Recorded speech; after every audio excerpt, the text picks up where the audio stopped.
الله من الشيطان الرجيم. أعوذ بالله من الشيطان الرجيم. بسم الله الرحمن الرحيم. وبه نستعين وهو خير موفق ومعين. ثم الصلاة والسلام على سيدنا محمد وآله الطيبين الطاهرين. اللهم صل على محمد وعجل فرجهم واللعن الدائم على أعدائهم أجمعين.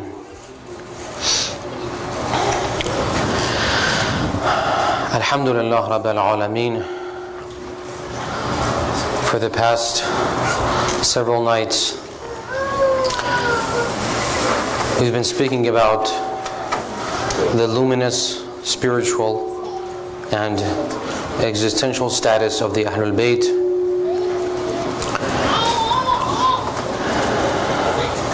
In order to see how their lives and how their roles as the Hujjaj of God, as the viceroys of God, plays out in this world.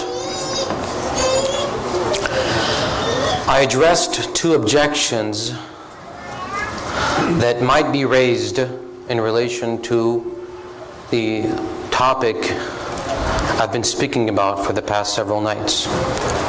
I addressed those two objections last night, and inshallah we'll continue with the topic tonight and hopefully complete it tonight, inshallah ta'ala.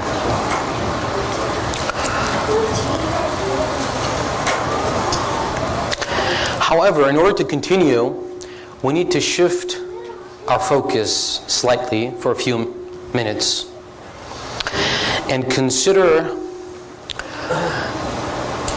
the agency and the activity of God, how God runs the world, and how God deals with humankind and with the world. Islamic theologians use or employ two concepts to refer to God's agency and activity. These two concepts are Al-Rububiyyah At-Takwiniyyah, existential lordship, and Al-Rububiyyah At-Tashri'iyyah, legislative lordship. These are two key concepts in Islamic theology describing the divine activity and how God deals with the world and the humankind. Al-Rububiyyah At-Tashri'iyyah, or existential lordship, describes God's function as the one who initiates existence, who manages the affairs of the world, who commences the arc of descent and culminates the arc of ascent, as we have alluded to in the previous nights. So generally speaking, Al-Rububiyyah At-Takwiniyyah is governing the affairs of the world. God is the only one who has the power the independent power, the essential independent power to run and govern the world. And if we say that the first emanation, which we have identified with the Nur of the Ahlulbayt, also has in some respect this power to govern the affairs of the world, it's on account of it receiving the power from God. It does not have independent agency in this respect. It receives its power and ability from God.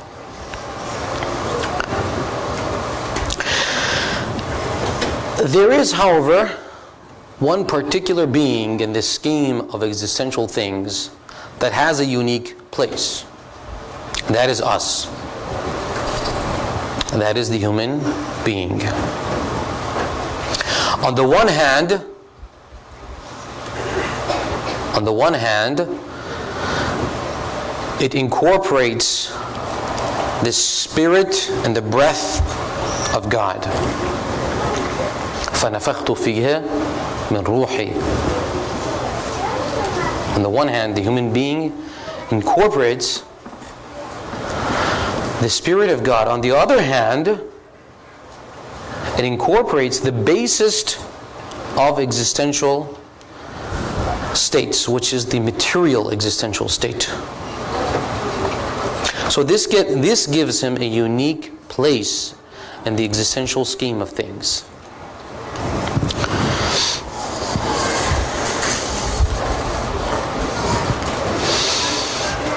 He is created in the image of God. He has the power to choose between the two main aspects of his existence. He can either choose the path of spirituality or the path of materiality. Now God obviously has the power to coerce him, to make him choose the path of spirituality. He is the Rabb. But that would go against the main gharaz, the main reason for the creation of humankind.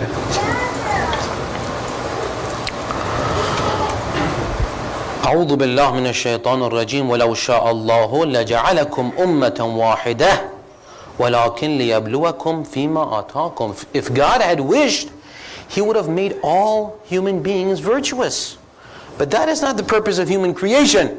The purpose of human creation is that the human being should choose between good and bad.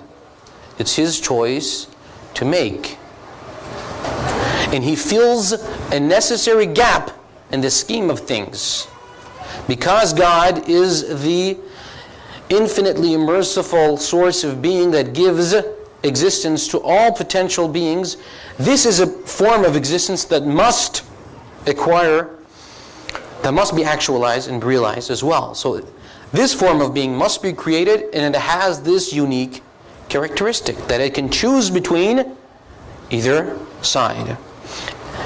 And it will go against the very reason of its creation if it's forced into choosing one side or the other. So God doesn't do that. God doesn't coerce humankind, obviously. But out of His infinite mercy, and again, in order to realize the purpose of human creation, all right, He has ordained laws and directions, laws and instructions, the ahkam, that if observed by the human being would bring the human will, the human conduct, the human action in line with the divine will.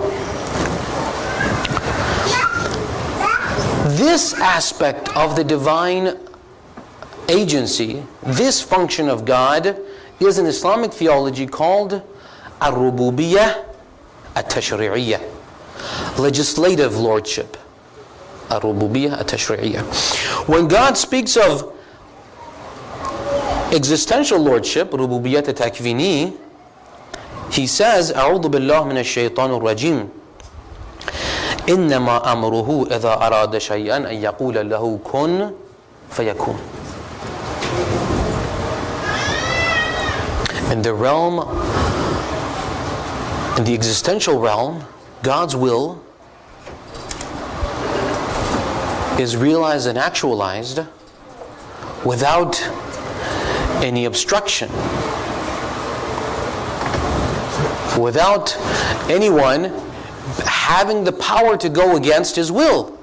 But that is not the case when it comes to the realm of human conduct. When speaking of human conduct, God says, أعوذ بالله من الشيطان الرجيم قل الحق من ربك. The truth is from your God. فمن شاء فليؤمن ومن شاء فليكفر. Those who choose to have faith, they have faith. And those who choose to rebel, they rebel.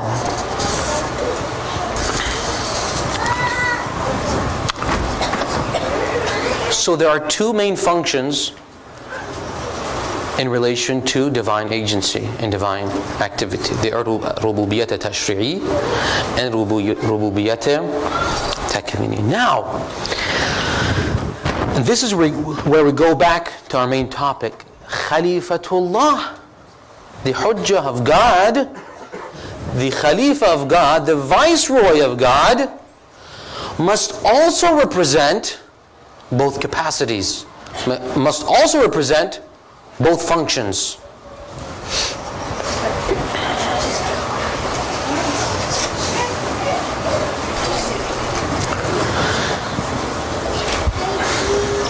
His representation, or let me put it this way, the function of the Hujjatullah in representing Al-Rububiyyah At-Takwiniyah is called Al-Wilayah At-Takwiniyah. Al-Wilayah At-Takwiniyah, or existential authority, is the function of the Hujjatullah, of the Khalifatullah, of God's Viceroy, in representing Al-Rububiyyah At-Takwiniyah. And his function and capacity in reflecting Al-Rububiyyah At-Tashri'iyah is referred to as Al-Wilayah At-Tashri'iyah, legislative authority.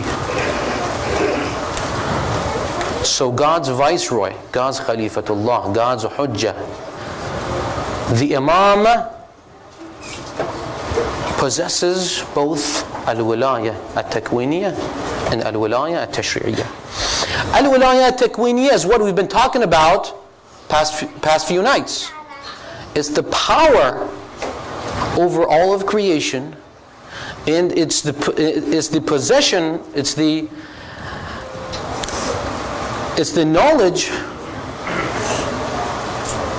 it's having absolute knowledge, absolute, inerrant, immediate, intuitive knowledge of all of creation. Please recite it, salawat.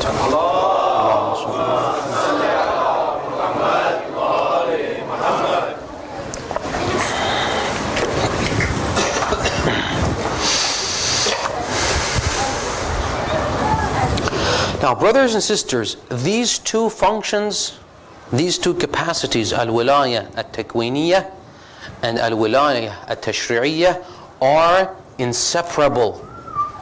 They must be together. It's impossible that the Imam be possessed of Al-Wilayah At-Tashri'iyah, be possessed of the function, of the duty to represent and convey God's instructions and ahkam, but lack Al-Wilayah At-Takwiniyah. And there are many reasons for this, why this is the case. But one of the strongest reasonings for this is that Al-Wilayah At-Takwiniyah is required and is necessary in order to receive the ahkam and the instructions that are supposed to be conveyed to the humankind. When God tells His Prophet, قُلْ إِنَّمَا أَنَا بَشَرٌ مِثْلِكُمْ يُوحَى إِلَيَّ إِنَّمَا أَنَا بَشَرٌ مِثْلِكُمْ يُوحَى إِلَيَّ, I am a human being like you, with the difference that divine knowledge is revealed to me. Brothers and sisters, this yuha ilayhi doesn't mean that there is a ladder in the existential realm and that, say, the angel Gabriel climbs down the ladder and whispers something in the ears of the Prophet. That's not how it works. It means that the soul of the Prophet, the existence of the Prophet, is in direct contact with that level of being, with that existential realm where God's decrees, God's instructions are preserved. That realm of being is called, in the language of the Quran, Kitab. Kitab, the mother of the book. That is the transcendental source of the Quran. Quran as a verbal expression of that Kitab. That is, as I just said, a spiritual reality, and a transcendental spiritual reality, and the hierarchy of being. In Surah Zukhruf, verses 2 to 4, read, أعوذ بالله من الشيطان الرجيم والكتاب المبين. The clear book. It's a reference to the Quran that we have here, the verbal Quran. إِنَّا جَعَلْنَاهُ قُرْآنًا عَرَبِيًّا لَعَلَّكُمْ تَعْقِلُونَ. We have put it in the Arabic language that you may be able to reflect on it. وَإِنَّهُ فِي الْكِتَابِ لَدَيْنَا لَعَلِيٌّ حَكِيمٌ. The transcendental reality of the Quran is in the Kitab. And in order to be able to receive God's instructions and ahkam, the hujjah must have access to this Kitab. Verse 79, Surah Waqi'ah reads, أعوذ بالله من الشيطان الرجيم إنه لقرآن كريم في كتاب مكنون لا يمسه إلا المطهرون. Indeed, the Quran, the noble Quran, is a hidden book, which is the Kitab, as expressed in the previous verse. And only the Mutahharun can have access to this Kitab. The Mutahharun are the Hujjaj of God, the Imams, the Khalifatullah.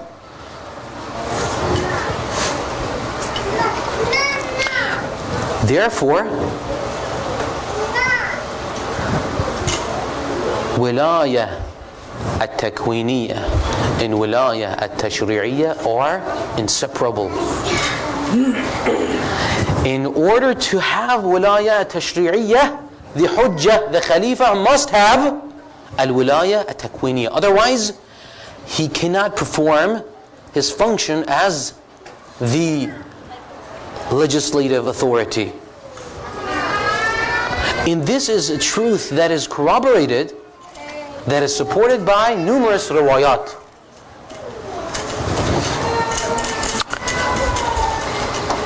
I might have referred to this report in a previous speech, but on one of the previous nights, I'm not sure, but it's a riwayah that explicitly speaks to this issue, that specifies that Wilaya, Takwini, and Tashri'iyya are inseparable. The narrator is Mufaddal ibn Umar. كان المفضل عند أبي عبد الله. Mufaddal was with Imam Sadiq. فقال له Mufaddal told Imam Sadiq, جعلت فداك, may I be sacrificed for you, O my Imam. يفرض الله طاعة عبد على العباد ويحجب عنه خبر السماء. Is it possible that God entrust Wilaya Tashri'iyya, let's put it this way, to someone, but then keep him in the dark as regards the lofty spiritual truths? Is it possible? Allah, Allahu Akram. Imam Sadiq said, no. Allahu Akram wa ar'afu bi'ibadihi min an yafrada ta'ata 'abdin 'ala al-'ibad thumma yahjubu 'anhu khabar as-sama'i sabahan wa masa'a. God is more noble, is more gracious, and is more compassionate than to make the obedience of someone incumbent on people, but deprive that person of divine knowledge.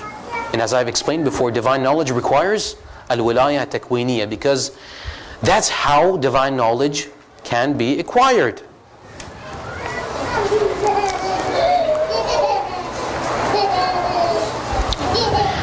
But here,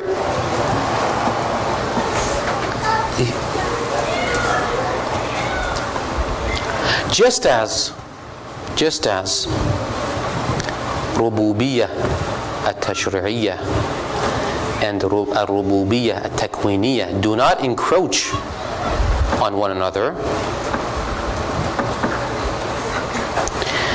in the same way and by the same token, al-Wilaya at-Takwiniyyah and al-Wilaya at-Tashri'iyah, although they are inseparable, although al-Wilaya at-Takwiniyyah is necessary for al-Wilaya at-Tashri'iyah, yet at the same time their scopes of application are distinct.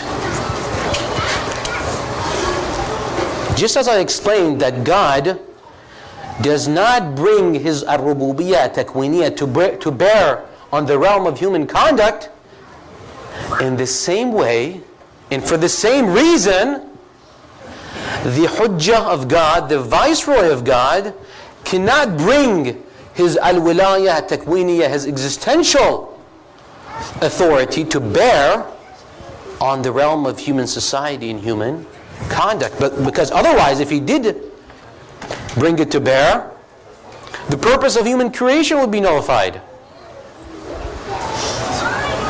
Right?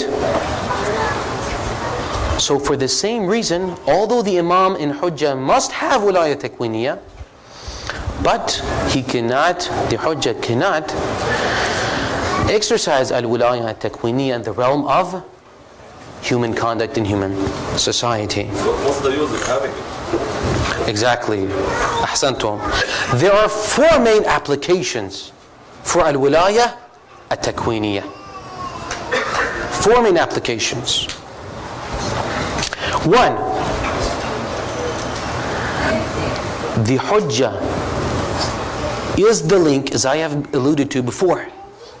The Hujjah is the link connecting the arcs of descent and the arcs of ascent. And it is because of this that in numerous rawayat, if you refer to Usul al-Kafi, numerous rawayat, they say and they explicitly confirm that if the Hujjah vanishes, if the earth is left without a Hujjah, the entire cosmos would collapse. That's one application of al-Wilaya Takwiniyyah. Two, as I have alluded to tonight, a few minutes ago, al-Wilaya Takwiniyyah is necessary for receiving divine knowledge.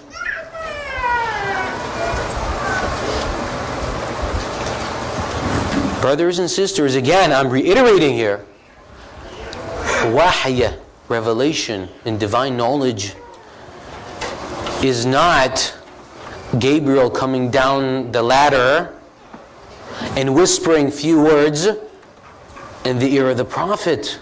No. Wahy is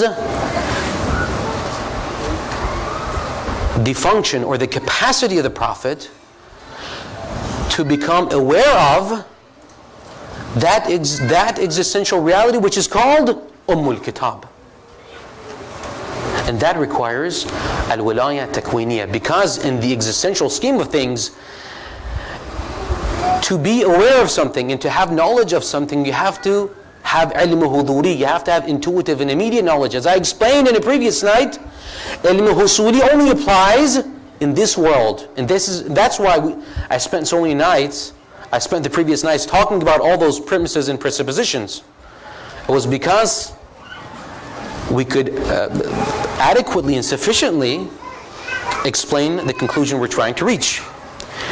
in the existential scheme of things, when you gain knowledge concerning something, it's not through ilm husuli that we have in this world. It's not through concepts. It's through existentially encompassing something. Therefore, in order to be aware of the Kitab, the Hujjah must have al-wilayah at-takwiniyah. 3. The third application of al-wilayah at-takwiniyah, to perform miracles. Now, why does the Hujjah perform miracles? It's not to coerce people to do something. It's not to change the course of history. That's not how it works. Why? Because it'll go against the purpose of human creation.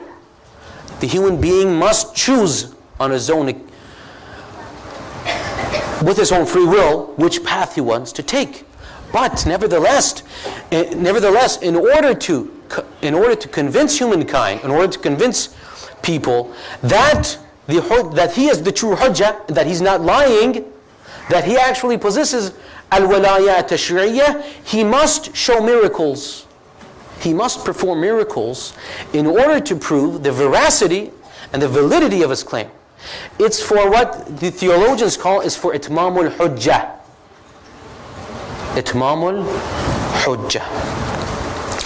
And therefore, the miracles that are enumerated in the Quran, performed by all the prophets, that means all the prophets had al-wilayah at-takwiniyah.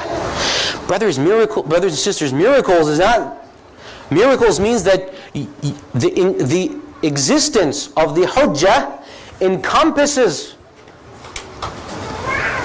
the existence of the world, and that's why he can manipulate things in this world. Performing miracles requires and presupposes al-wilayah at-takwiniyah. But you are granting that, okay, fine, that's for the Prophet is understood. But it looks like you are granting the level of Imams the same like the levels of the Prophet. And that's the distinction that you still cannot get it from his Prophet. There has to be a distinction between Ahsant. the Prophet and the Imam. Ahsant. The distinction is very clear. You have to understand what Of course, this is a speech and a lecture. It's not a question and Q&A discussion. We can have Q&A after the speech for 2 hours. I have no problem with it. But we cannot disturb the order of the speech. That's okay. But I'll answer your question anyways. There is a clear distinction between the prophets and the imams. And that distinction is that the prophet brings shara'. The prophet brings a new religion and the imam does not. But as our riwayat repeatedly specify, all of the Ahlulbayt are muhaddath. What does muhaddath mean? That means they have access to the same truth that the prophets have. But the only thing is that they do not convey a new religion, and the prophet conveys a new religion. Otherwise, and you have all heard the riwayah, which is accepted by all scholars in the Shia school, that the imams say, this riwayat says, أولنا محمد آخرنا محمد أوسطنا محمد كلنا محمد اللهم صل على محمد وعلى محمد. And you have all heard the riwayah that says كلكم. This is mutawatir. This is, of course, you might not find it in the exact phraseology, but it's repeated in different phraseology in numerous riwayat, in numerous ad'iyah. We say كلكم نور واحد. And then in the ayah of mubahala, when they agree that they should bring their children and their wives and their anfus, there are numerous riwayat in the Shia corpus that says the nafs of the Prophet is Amirul Mu'minin Ali ibn Abi Talib.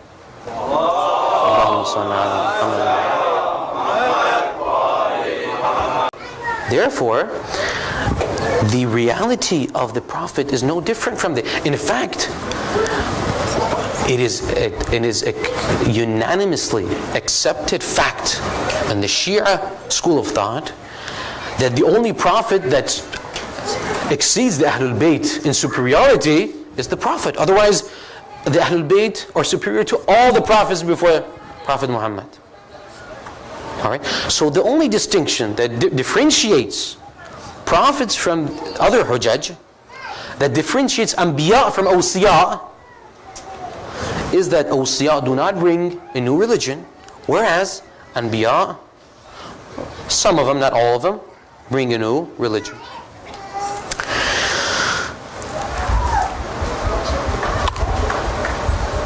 Okay, so I was enumerating the applications of Al-Wilaya At-Takwiniyah.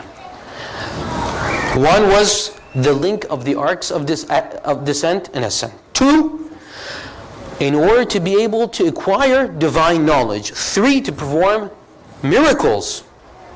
And 4, and this is a very important application of Al-Wilaya At-Takwiniyah, which unfortunately I won't have time to get into it, is to exercise the function of Hidayat Batini, Al-Hidayah Al-Batiniyah. This requires a few hours of explanation what Hidayat Batini is, but it's one of the functions of the Hujjah.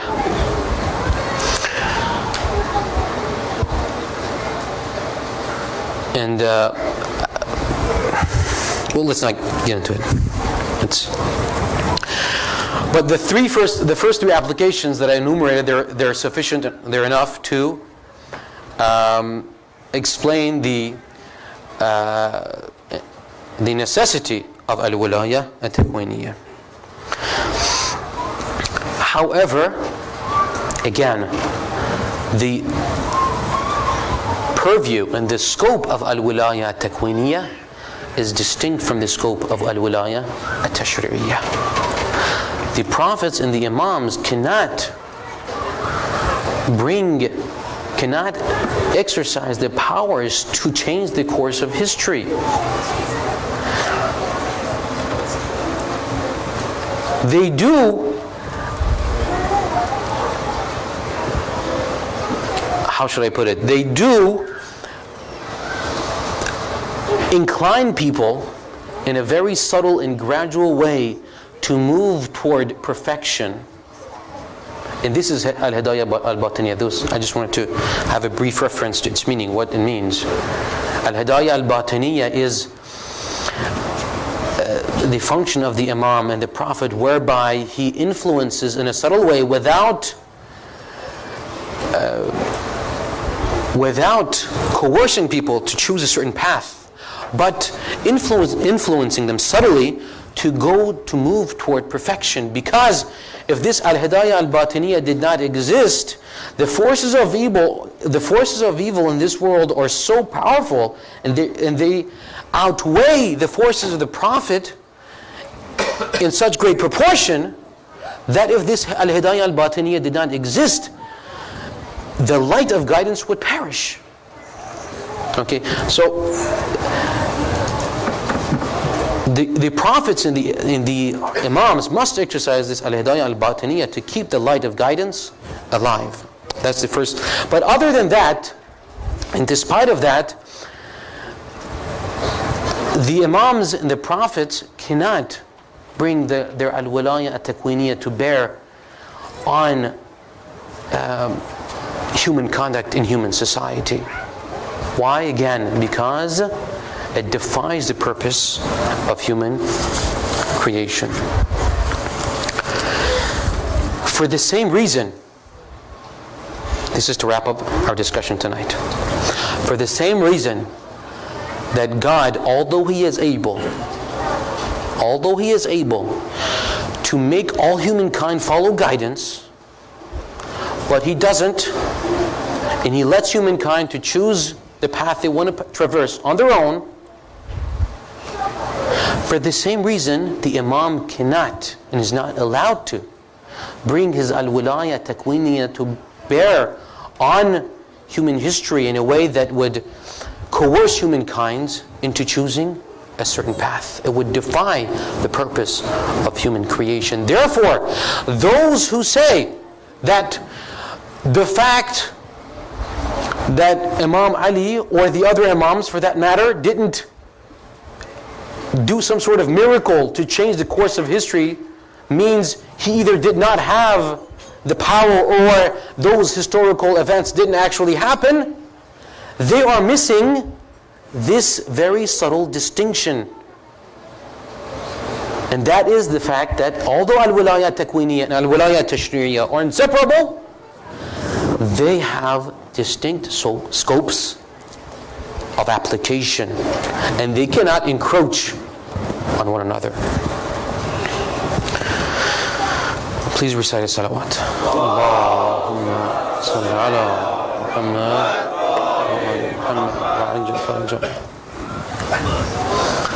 Can we dim the lights, please?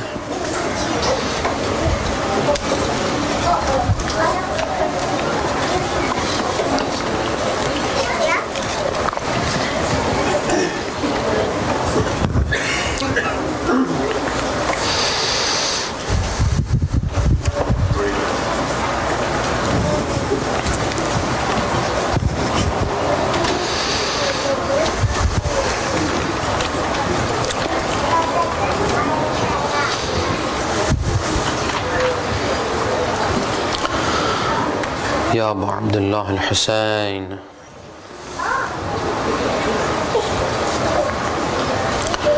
يا أبا عبد الله الحسين يا أبا عبد الله الحسين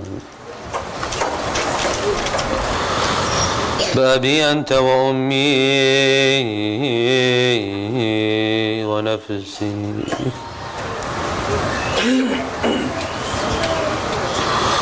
يا أبا عبد الله الحسين يا أبا عبد الله الحسين يا أبا عبد الله الحسين. Brothers and sisters, tonight is the 5th night of Muharram.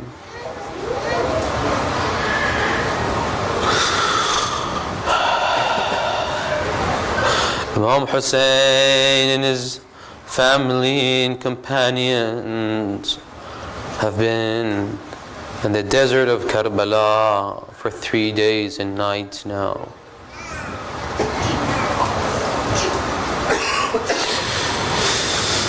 Ya Allah, there is no hope. Zainab knows now that there's no way of escape.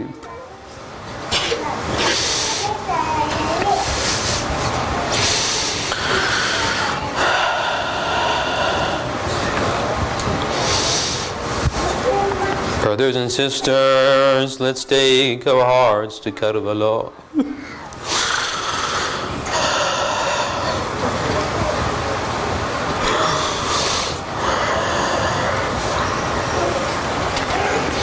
Let's take our hearts to Karbala.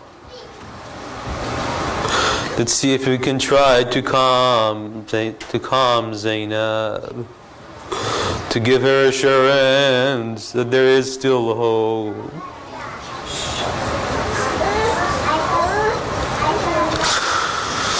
Let's give our salam to Imam Hussein and his companions. Assalamu alayka ya Aba Abdullah وعلى الأرواح التي حلت بفنائك عليك مني سلام الله أبدا ما بقيت وبقي الليل والنهار ولا جعله الله آخر العهد مني لزيارتكم. السلام على الحسين وعلى علي بن الحسين وعلى أولاد الحسين وعلى أصحاب الحسين. السلام على الحسين وعلى علي بن الحسين وعلى أولاد الحسين وعلى أصحاب الحسين. السلام على الحسين وعلى علي بن الحسين وعلى أولاد الحسين وعلى أصحاب الحسين. Brothers and sisters, there were two orphans of Imam Hassan in Karbala. One was Qasim, the other Abdullah.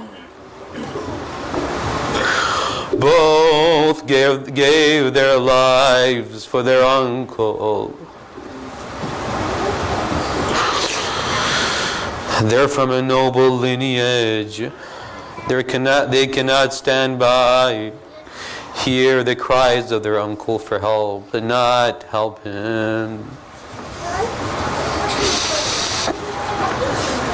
Brothers and sisters, Abdullah was younger than Qasim. After all the companions and the family members of Imam Hussein were martyred, after they were all killed and slain in the way of God, Imam Hussein again called out for help. Abdullah heard his uncle's call. He could not wait any longer. He ran towards his uncle. He escaped from the ladies. Sayyida Zainab tried to catch him, but it was in vain. He ran to his uncle to try to protect his uncle. فخرج عبد الله بن الحسن بن علي وهو غلام لم يراهق. He was only 12 or 13 years old. من عند النساء فشد. He hurried حتى وقف إلى جنب الحسين until he got to his uncle's side. فلحقته زينب بنت علي لتحبسه فأبى وامتنع امتناعا شديدا. He escaped from his aunt. فقال لا والله لا أفارق عمي لا أفارق عمي. فأهوى أبجار, one of the enemies of God, took out his sword to strike Imam Hussein. فقال له الغلام, Abdullah told him, ويلك يا ابن الخبيثة أتقتل عمي.